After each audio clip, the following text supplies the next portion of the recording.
उत्तर प्रदेश की बागडोर संभालते ही मुख्यमंत्री योगी आदित्यनाथ ने साफ कह दिया था कि उत्तर प्रदेश में ना अपराध रहेगा ना ही अपराधी, और इसे लेकर लॉ एंड ऑर्डर को लगातार मजबूत किया जा रहा है। और उसी का नतीजा है कि अब अपराधियों के पैर जमीन पर नहीं टिकते,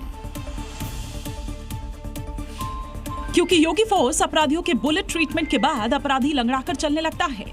उसे चलने के लिए दूसरे के कंधों की जरूरत पड़ती है, क्योंकि उसने कानून को चुनौती दी है। कहीं छिनैती या लूट की घटना घटित हो गई तो कुछ ही घंटों में अपराधी जेल के शिकंजों में होता है और लंगड़ाता हुआ चलता हुआ दिखाई देता है। योगी के इस बयान का उदाहरण बरेली से सामने आया है, जहां रेप के आरोपी जुबैर को मुठभेड़ के बाद अरेस्ट किया गया, लेकिन वो अब चलने लायक नहीं बचा है। पीड़िता की शिकायत पर जुबैर की तलाश थी और जब सूचना पर उसे रोकने की कोशिश की तो उसने पुलिस पर फायरिंग कर दी, जिसका अंजाम ये है कि अब वो लंगड़ा हो गया है।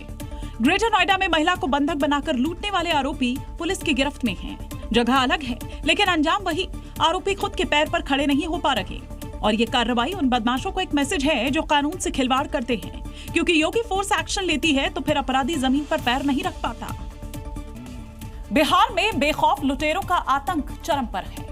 पुलिस के इकबाल को बदमाश खुलेआम चुनौती दे रहे हैं। हाल ये है कि सड़कों पर दिन दहाड़े महिलाएं सुरक्षित नहीं हैं, उनके साथ चेन स्नैचिंग की घटनाएं लगातार हो रही हैं।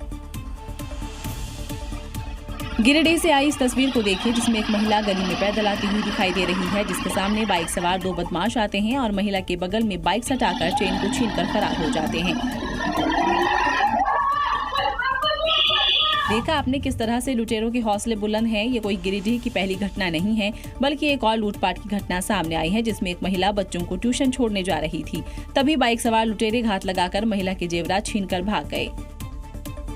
बच्चे को ट्यूशन छोड़ने जा रही थी, इसी बीच बाइकर आके इनके चेन को खींच के लेकर चला गया। गिरिडीह में पुलिस के इकबाल को खुली चुनौती दी जा रही है। एक ही इलाके में दो चेन स्नैचिंग की वारदात से लोगों के बीच हड़कंप मचा हुआ है, जबकि पुलिस विभाग मीटिंग खेल रहा है। कार्रवाई के नाम पर शून्य बटे सन्नाटा है।